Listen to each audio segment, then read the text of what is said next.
भगवती सूत्र में 8वें शतक में कहा गया है,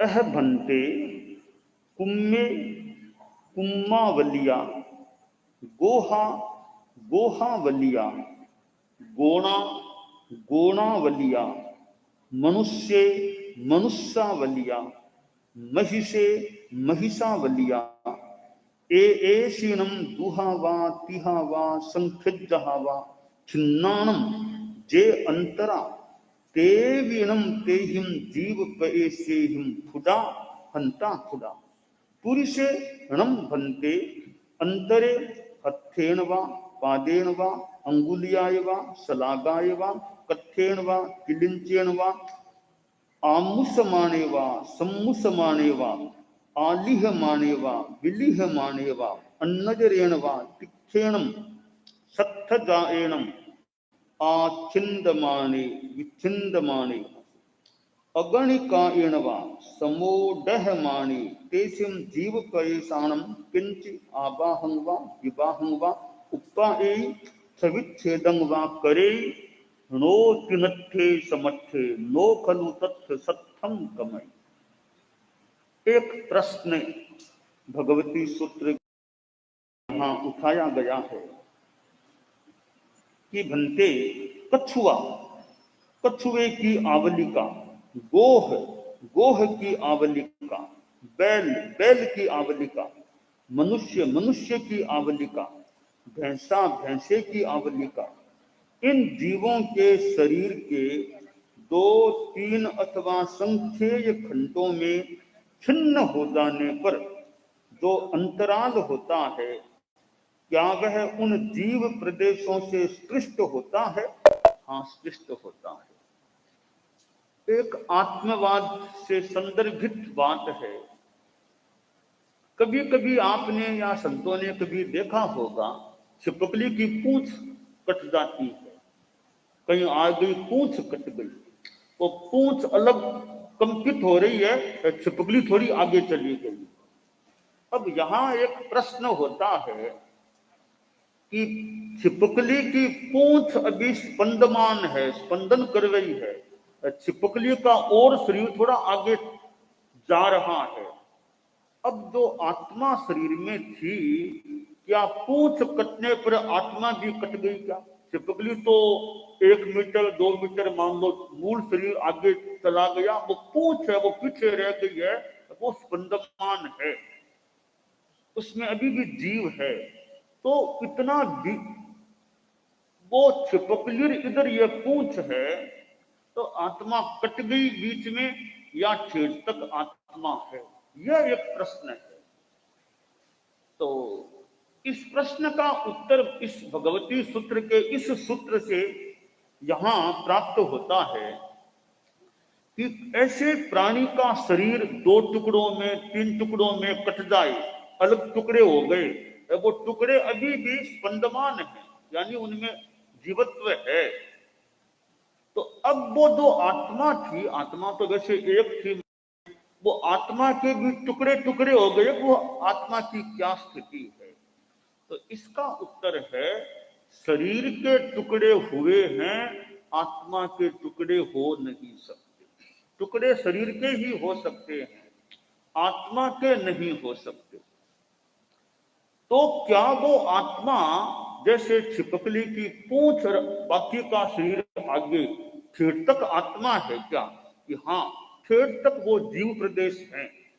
इस पूंछ और आगे का जो शरीर है, इसके बीच में जो स्थान जगह है, वहां भी वो आत्मा के प्रदेश हैं, जीव के प्रदेश हैं। अब थोड़ी सी देर में फिर वो पूंछ निर्जीव मान लो हो गई, तो आत्मा फिर संभवतः सिमट गई, ऐसा हो सकता है। तो आत्मा में संकोच और विस्तार की प्रक्रिया की शक्ति है। आत्मा शरीर के 2 टुकड़े हो गए, 3 टुकड़े भी हो जाएं, सारे वो टुकड़ों में अभी जीवत्व है, स्पंदन है, तो वो उन टुकड़ों में भी जीव है। बीच का जो खाली स्थान है टुकड़ों के बीच का, वहां वो जीव प्रदेश है, जीवत्व है। तो कई बार बच्चों में और में ऐसी जिज्ञासा हो सकती है कि वो टुकड़े हो गए चिपकली के, अब आत्मा टूट गई, आत्मा चेतक है। तो बच्चों के प्रश्न का भी जवाब है, बड़ों को भी जानकारी जो आगम के आधार पर है कि वो तीनों दो तीन टुकड़े हो गए, तीनों में स्पंदन है, जीवत्व है, तीनों में आत्मा है यदि वास्तव में है तो। अब बीच का जो खाली स्थान है, जगह पड़ी है, तो वहां भी उनके जीव प्रदेश अभी फैले हुए हैं। अब थोड़ी देर बाद हो सकता है वो जीव प्रदेश उस एक बड़े शरीर में जाकर आ जाएं, बाकी टुकड़े निर्जीव हो जाएं। तो बीच के अंतराल में भी जीव प्रदेश बने रह सकते हैं। यह एक प्रश्न का उत्तर आ गया।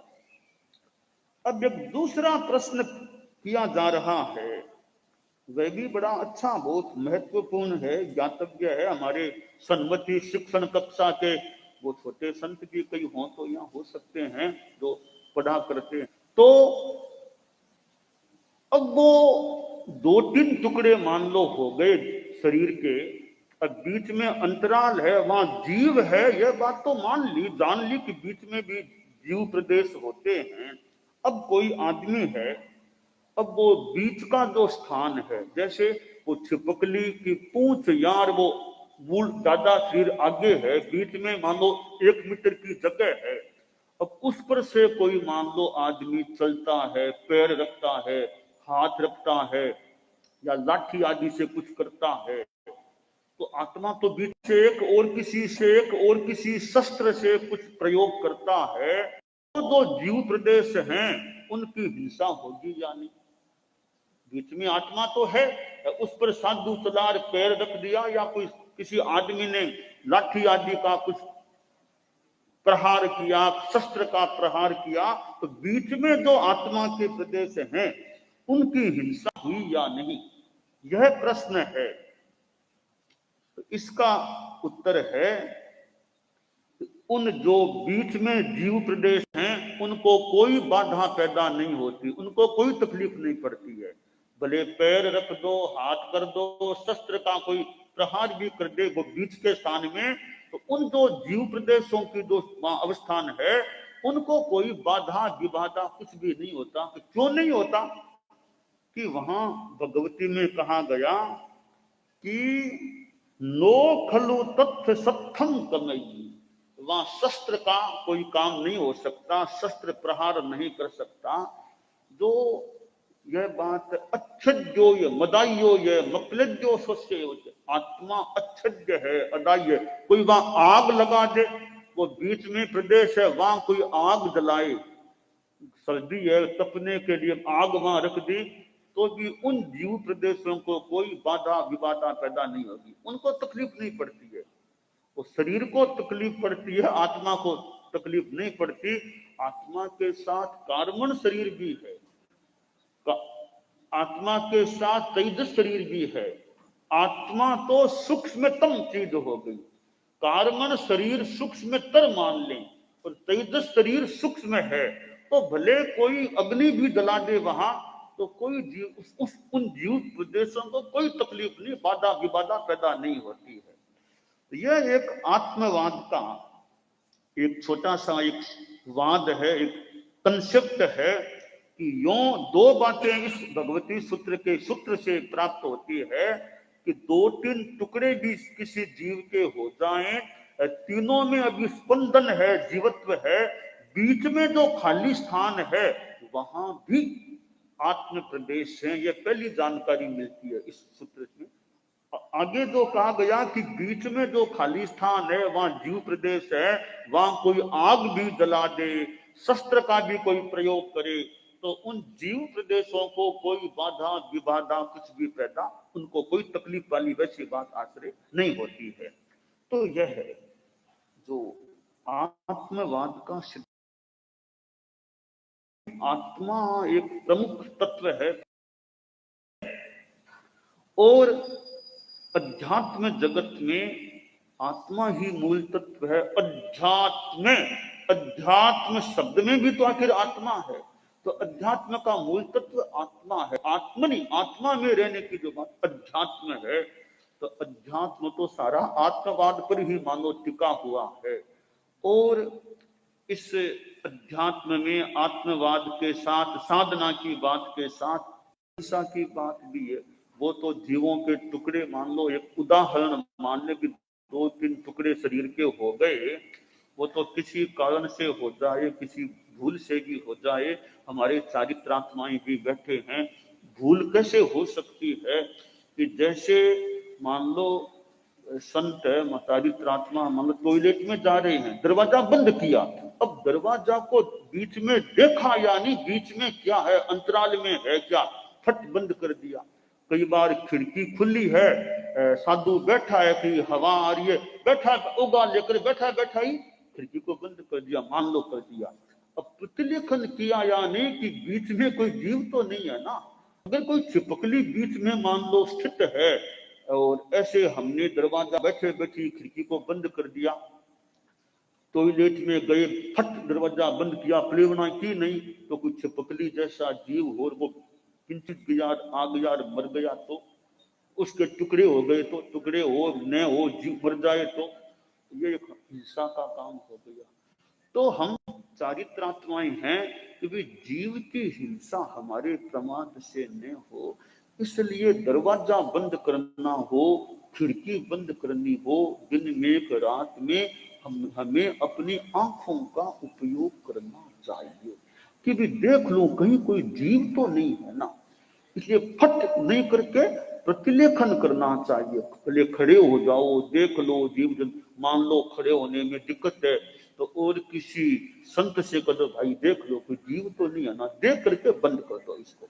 तो प्रतिलेखन का हमारा क्रम, तो ये दरवाजा बंद करना पड़े, जरूरी नहीं हो तो दरवाजा को बंद करें क्यों, अपेक्षा है तो करना ही है, प्रतिलेखन करके, जैसे टॉयलेट में मान लो करना होता है तो देख करके करें, कई जीव जंतु। ये प्लेवना का हमारा क्रम अहिंसा की दृष्टि से बहुत महत्वपूर्ण है। अब इसी प्रकार हम देखें कि प्रतिलेखन है, अब हम कपड़ों का प्रतिलेखन करने की विधि है, रजोहरण की विधि है, और कई बार कहीं उपकरणों में बिच्छू तक पड़ा मिल जाए, प्रतिलेखन न करें। कभी कभी एक बार गुरुदेव तुलसी के समय की मुझे थोड़ी स्मृति हो गई कि प्लेवना का महत्व, कहीं बिच्छू मिल गया ऐसे छोटे। अब जो किताबें भी है ना, ये अलमारी में मान लो, तो हमारे वो विधि है, महीने में एक बार उठा कर वो प्रतिलेखन। कई बार किताबों में भी जीव जंतु, छोटे छोटे जीव हो सकते हैं, तो हम अपने ढंग से जितना भी महीने में एक बार थोड़ा वो अलमारी आदि की प्लेवना अगर हो जाए ना, अहिंसा की दृष्टि से हम वो प्रयास करें, ताकि जीव जंतु कोई कसारी हो जाए और तो प्लेवना हो गई तो उसको दूर करने का प्रयास। अब जैसे मान लो छोटा सा बैग भी तुम्हारे आपके पास है, तो इसकी भी प्लेवना होनी चाहिए, थोड़ा खोल के सामान निकाल, जो भी है देख लें।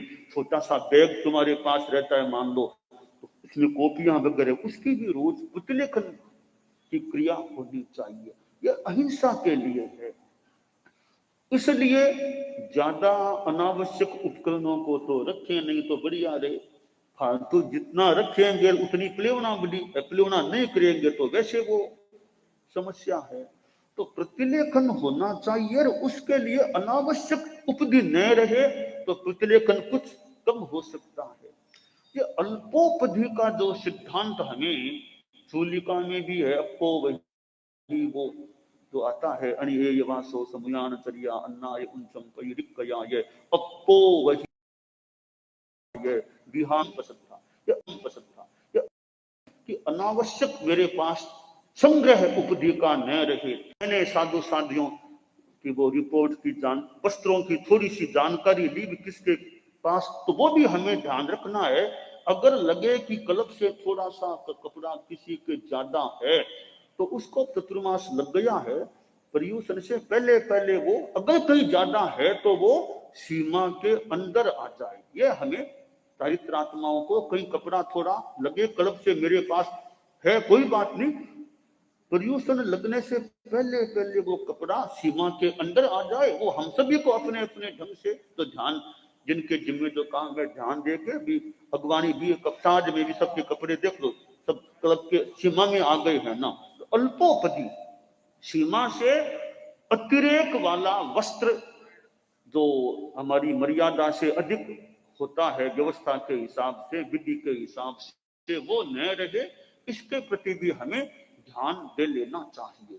तो ये अपरिग्रह, असंग्रह और ये अहिंसा, ये अध्यात्मवाद से जुड़े हुए तत्व होते हैं कि चारित्रात्मा अपनी ये प्रतिलेखन है उसके प्रति भी जागरूक रहे, और कहीं प्रतिलेखन छूट गया तो उसकी आलोचना विकल नहीं हो सका, भूल गया, मुपति का प्लेवना भूल गया, वो भूल गया, तो अब याद आ गया तो कल का दिन तो गया, अब तो आलोचना ले लेगी, मेरे कल मुपति प्लेवने रह गई, होगा रह गया, आलोचना ले ले चाहिए। तो ये प्रतिलेखन, मेरा प्रतिलेखन ठीक हो जाए, खुद का ध्यान, खुद को तो भी अपना ध्यान, मेरी सारी प्लेवना तो हो गई है ना, कोई छूट नहीं दे भैया, ये प्लेवना कर दी ना, ये कर दी ना प्लेवना, तो कोई दूसरे मान लो करने वाले हैं तो उनसे कभी कभी पूछ ले, भैया हो गया ना, ये भी काम हो गया ना, ये प्लेवना कर दी ना, ताकि कहीं कोई अजागरूकता न रह जाए। तो ये अहिंसा की दृष्टि से साधु के लिए एक प्रतिलेखन का बहुत एक अच्छा क्रम है। तो इसको हम भार न माने भी, क्यों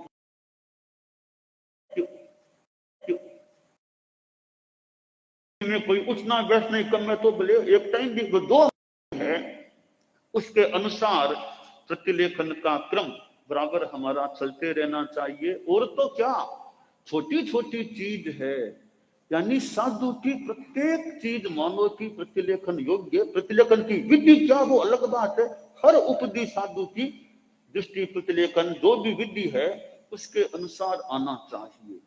अब नांगला भी है, मान लो ये जो कमरे में और में जो ये कपड़ा सुखाने के लिए जो बांधते हैं ना रस्सी, उसका भी प्रतिलेखन होता है, यानी उसको भी पूंजनी से और से देख के उसका भी एक बार प्रतिलेखन, अपने प्रतिलेखन के लक्ष्य से प्रतिलेखन एक बार हो जाए। पात्र हैं, मान लो पात्रों का भी काम में लिया कि नहीं लिया, जो विधि है तो उनका भी प्रतिलेखित वो भी न रह जाए। तो यह प्रतिलेखन की हमारी व्यवस्था होती है जो अहिंसा से जुड़ी हुई है। प्रतिलेखन है जो मैंने जीवों की बात कही कि दरवाजा बंद करना हो तो देख लो, जीव जन पूंजने की ध्यान रखो, भले रखो, साथ में आंख का भी उपयोग करो। कभी कभी मुझे ऐसा लगता है हम पूंजते हैं, कई बार पूंजने से जीव पूरा दूर नहीं होता है, आंख से देख ले कि हाँ जीव है, वो हटाक नहीं जीव, नहीं तो तब तक मैं दरवाजा बंद नहीं करूं। इसलिए आजकल तो थोड़ा प्रकाश भी मिलता है, तो रात्रि में भी आंखों का उपयोग भी हमें थोड़ा चलना है, कमरे आदि हॉल आदि में तो ओगा है, साथ में आंखों से भी देखें तो बहुत ज्यादा अहिंसा की साधना हमारी और पुष्ट हो जाती है जब रात्रि में भी हम, क्योंकि आज के युग में प्रकाश भी होता है, बहुधा मिलता है, तो प्रकाश है तो आंखों का में यहां तक है, प्रकाश कम भी हो तो भी हम आंखों से भी देखने का, रात में कहीं बाहर जाना है प्रतिष्ठापन या किसी शारीरिक कार्य आदि के लिए अथया में जाना है तो वहां भी आंखों का उपयोग करें, आंखों से देखें, कीड़ा मकोड़ा कोई हरियाली कोई है तो मैं पैर को उनको टालते हुए रखने का यथासंभव प्रयास करूं। तो ये मेरी थोड़ी सी बात है कि रात्रि में ओगा पूजनी ही नहीं, आंख का भी हमें, दृष्टि का भी हमें उपयोग करना चाहिए अहिंसा की साधना के लिए। तो यह भगवती सूत्र में जो आया है कि जीव के 2-3 टुकड़े हो जाएं तो उनमें अंतराल में भी जीव प्रदेश हैं, परंतु अंतराल में वो हिंसा की नहीं होती है, तो जीव प्रदेश रहते हैं। ये जो सिद्धांत एक भगवती सूत्र में है, तो हम इस संदर्भ से हम तो अहिंसा की चेतना को जागृत या पुष्ट करने का प्रयास करें, प्रेरणा अपने आप को दें, दूसरों को दें कि जीव हिंसा से हम, यानी 2-3 टुकड़े कहीं हमारे योग से किसी के न हो जाएं। ये 2-3 टुकड़े होने की बात है, हमारी असावधानी से दरवाजा बंद करने आदि से किसी जीव के 2-3 टुकड़े न हो जाए, हिंसा न हो जाए, यह हमें साधना और अहिंसा की दृष्टि से, सर्व प्राणातिपात ब्रह्मण महाव्रत की दृष्टि से जागरूकता रखनी चाहिए। दानान शिष्ठम अभय पयानम सच्चे सुया अणवज्जं वयन्ति तवे सुया उत्तम भचे।